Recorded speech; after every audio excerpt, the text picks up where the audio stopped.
에스더서 1장 11절부터 15절까지의 말씀 함께 읽겠습니다. 왕후 와스디를 청하여 왕후의 관을 정죄하고 왕 앞으로 나아오게 하여 그의 아리따움을 뭇 백성과 지방관들에게 보이게 하라. 이는 왕후의 용모가 보기에 좋음이라. 그러나 왕후 와스디는 내시가 전하는 왕명을 따르기를 싫어하니 왕이 진노하여 마음속이 불붙는 듯 하더라. 왕이 사례를 아는 현자들에게 묻되 왕이 규례와 법률을 아는 자에게 묻는 전례가 있는데 가까이 하여 왕의 기색을 살피며 나라의 첫 자리에 앉은 자는 바사와 메대의 7 지방관 곧 가르스나와 세달과 아드마다와 다시스와 메레스와 마르스나와 무무간이라. 왕후 와스디가 내시가 전하는 아하수에로 왕의 명령을 따르지 아니하니 규례대로 하면 어떻게 처치할까? 아멘. 에스더서를 읽어보신 분들은 아시겠지만 에스더서에서는 하나님이 언급되지 않습니다. 성전이라는 단어도 언급되지 않습니다. 이 에스더서를 현대인의 성경으로 읽어보시면은 마치 한 편의 소설책을 읽는 느낌도 듭니다. 그래서 어떤 이들은 이 에스더서가 이 성경에 들어가 있어도 되는가 하는 의문을 생길 정도로 그만큼 문학적인 요소가 굉장히 큽니다. 세상에 있는 문학책과 절반 비슷한 느낌이 들 정도입니다. 특히 오늘 우리가 읽은 에스더 1장은요 더더욱 그렇습니다.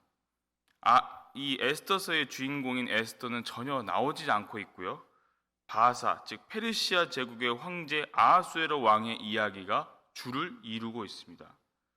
하지만 성경은 하나님의 감동으로 쓰여졌으며 교훈과 책망과 바르게 함과 의로 교육하게 유익하니라고 성경은 기록하고 있습니다. 반드시 에스더서가 하나님의 이야기가 담겨 있으며 하나님의 복음이 쓰여 있기 때문에 에스더서가 이 성경 안에 들어있다는 것을 우리는 믿으셔야 할 것입니다.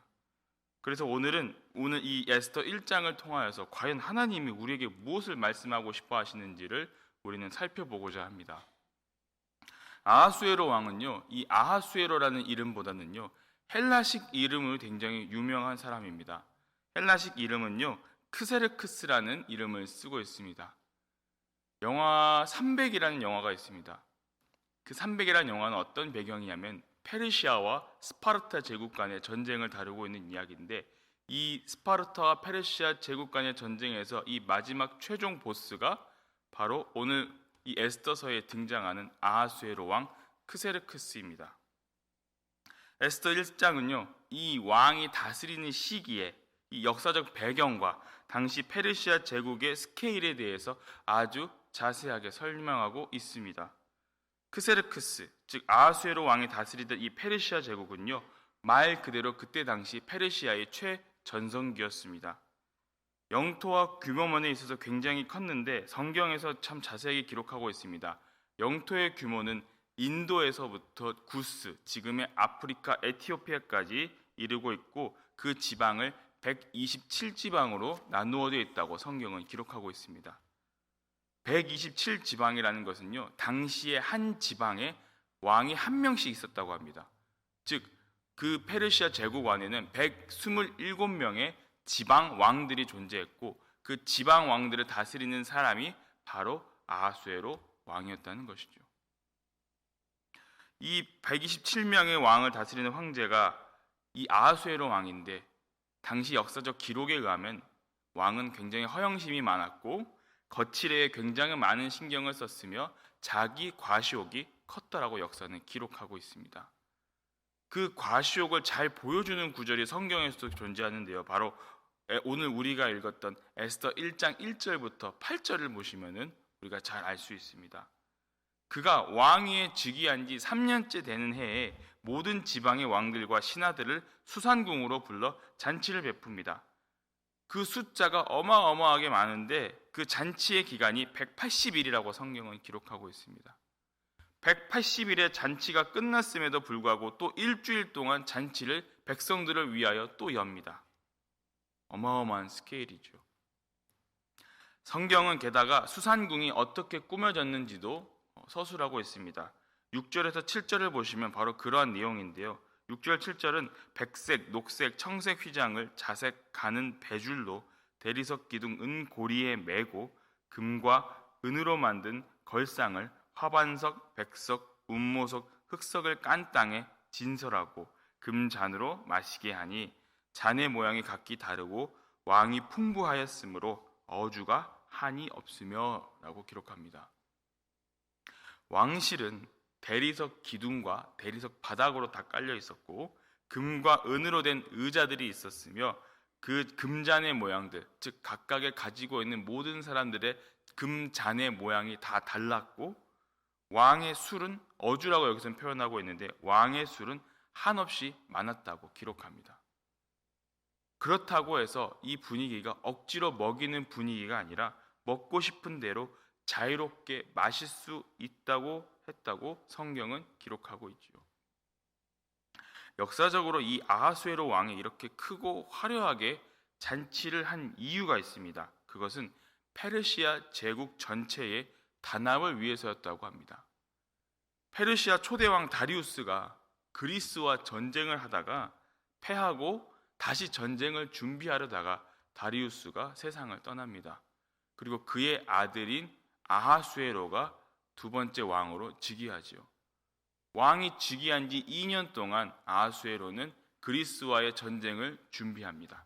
그리고 3년째 되는 오늘 이 성경에 등장하는 즉위 3년째 되는 해에 지방에 있는 모든 왕과 관리들을 불러서 잔치를 베품으로써 결의를 다지고 자신의 왕권을 강화하고자 했던 것이죠.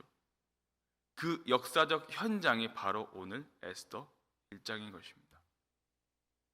이 상황에서 왕은 자신의 왕권을 과시하기 위해서 자신의 왕후 와스디를 부릅니다. 그것이 오늘 본문에 있는 11절이죠. 11절에서 와스디를 청하여서 왕후의 관을 정제하고 왕 앞으로 나아오게 하라고 성경은 기록합니다. 왜냐하면 와스디가 그의 용모가 아리따웠기 때문에 왕이 왕후 와스디를 통하여서 자신을 과시하고 싶었기 때문이죠.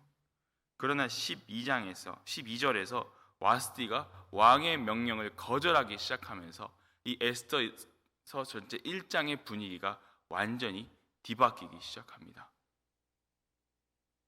6개월하고도 7일 동안 벌렸던 이 잔치의 순간이 한순간에 분위기가 다운되는 순간이 바로 오늘 1장 12절에서 우리는 알 수 있죠. 여러분, 당시 역사적으로 이 여자들은요, 남자들의 사실은 소유물이었습니다. 당시 역사적 기록에 의하면 그렇다고 합니다. 남자에게 거슬리는 행동을 하면 그 다음 삶이 어떻게 될지 모르는 불안한 삶이었습니다. 그래서 여러분, 에스더가 왜 죽으면 죽으리라고 결단을 내렸던 이유 중에 하나도 바로 이러한 연유였기 때문입니다.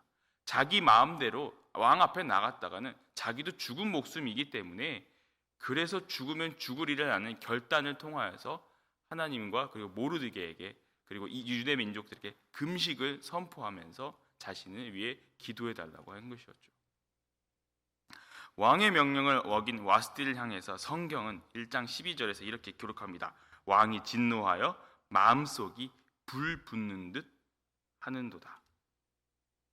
127도에서 온 지방 왕들과 그 관리들 앞에서 자신을 부끄럽게 만들어 버렸기 때문에 왕은 이 사례를 아는 현자들, 즉 법률 자문관들을 불러서 회의를 하고 왕의 명령을 따르지 않았던 와스디를 폐위시키고 새로운 왕비를 뽑을 준비를 합니다. 그리고 페르시아 전 영토에 조서를 내려서 남편이 가장으로서 자기 집안을 다스리라는 조서까지 내리고 있습니다. 이것이 전체 오늘 에스더 1장의 이야기입니다. 정말 잔치 이야기만 했고 왕이 왕후 때문에 자존심이 상해서 왕후를 폐위시키고 전국에 조서를 내리는 이야기가 이 에스더서 1장 전체의 이야기입니다. 하나님이 직접 나타나시거나 언급되지도 않고 기도조차 나오지도 않고 성전에 대한 이야기도 나오지 않습니다.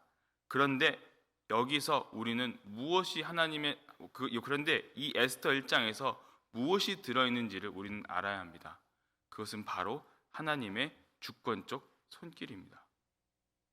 세상에 힘 있는 자들이 자기 마음대로 하다가 마음에 안 들면 갈아치우고 폐위시키는 이 살벌한 세상 속에서 보이지 않게 당신의 계획을 묵묵히 시행해 나가시는 하나님의 손길이 오늘 에스더 1장에서 들어 있습니다.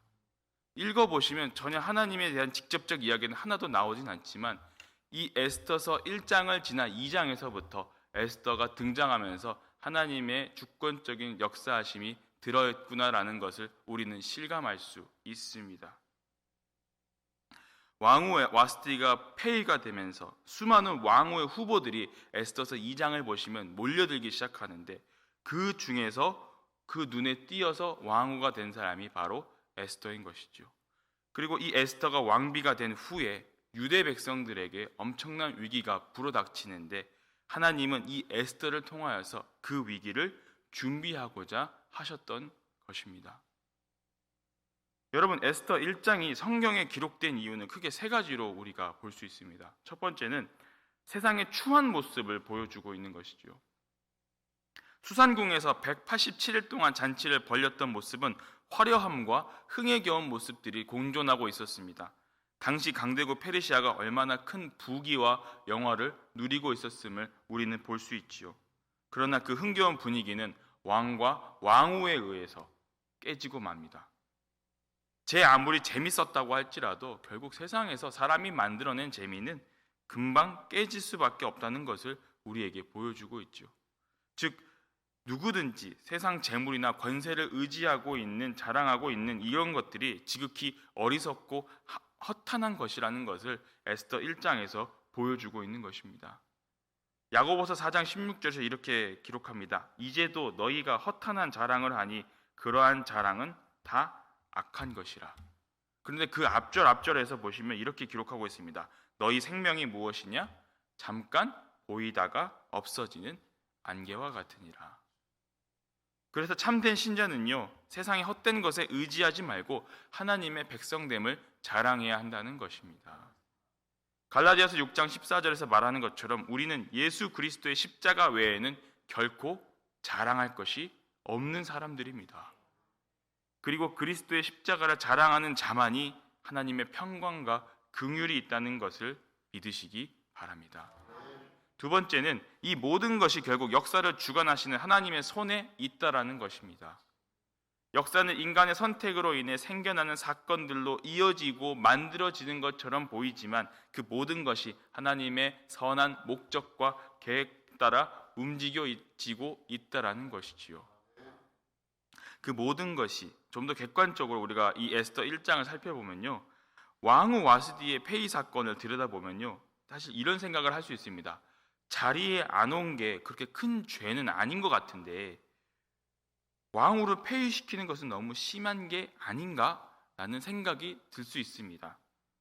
그러나 앞으로 전개될 큰 사건, 하만이 유대 민족들을 전부 몰살시키려고 하는 그 비극적 사건에서 하나님은 유대 민족을 구원하시기 위해 에스더를 왕으로 세우시기 위한 이 모든 것에 하나님의 섭리였던 것이지요.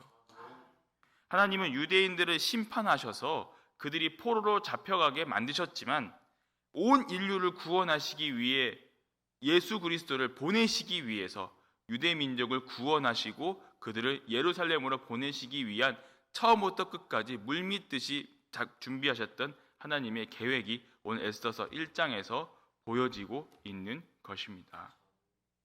즉 유대 민족의 구원은요, 이 하나님의 보이지 않는 주권적 섭리에 있다는 것을 보여주기 위해서 에스더 1장은 기록된 것이지요.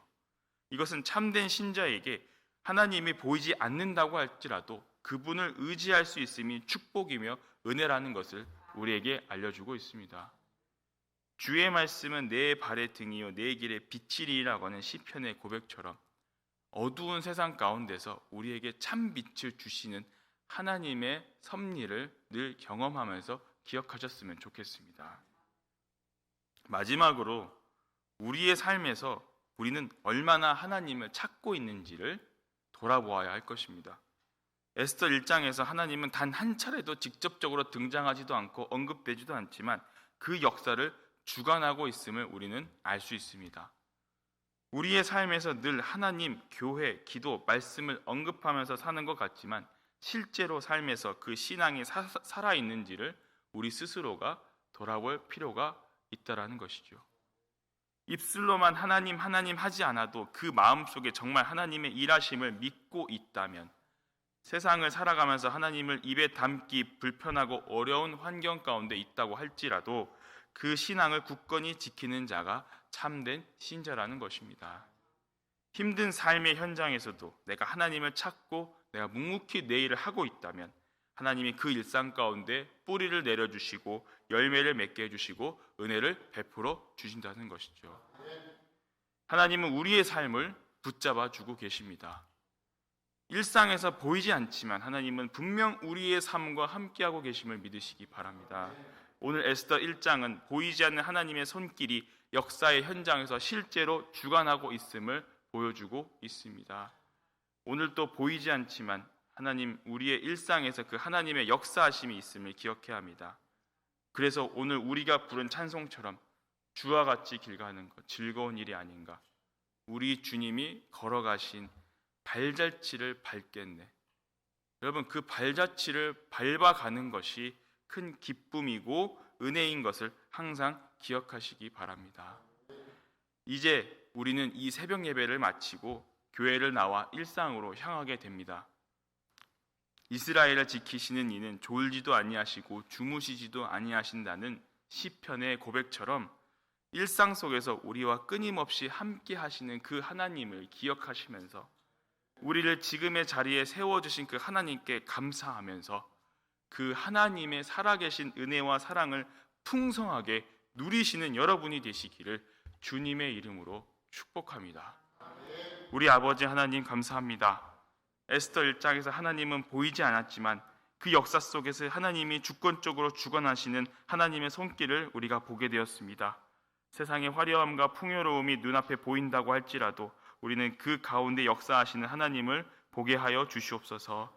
하나님의 계획을 이루시는 그 하나님을 우리가 보고 깨달았을 때에 우리의 삶 속에서 하나님의 함께하심을 믿는 자들이 되게 하여 주시옵소서. 비록 지금의 삶이 육체적으로 힘들고 마음적으로 어렵다고 할지라도 우리 일상에서 조용하지만 강하게 역사하시는 그 하나님을 믿으며 오늘도 담대하게 세상을 살아가는 우리가 되게 하여 주시옵소서.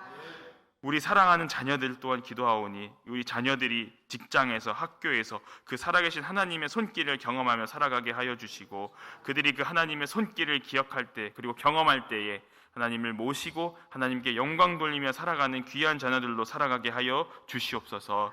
사랑하는 우리 성도님들 이 자리에 나와 주님께 모든 기도를 내려놓습니다. 그리고 일상에 나아가 살아갈 때에 우리 성도님들도 살아계신 하나님을 경험하게 하여 주시옵소서.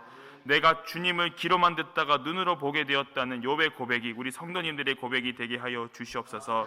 그리하여 더욱 겸손하게 하나님을 의지하면서 하나님을 위해 살아가는 자들이 되게 하여 주시옵소서. 오늘 또 이 순간 이 기도할 때에 주님께서 축복하여 주시고 그 가슴을 뜨겁게 하여 주시고 그의 모든 입술을 주님께서 주관하여 주셔서 오로지 하나님 한 분뿐임을 우리가 늘 날마다 기억하며 살아가는 자들 되게 하여 주시옵소서. 감사를 드리오며 우리와 함께 하시는 우리 구주 예수 그리스도의 이름으로 감사하며 기도하옵나이다. 아멘.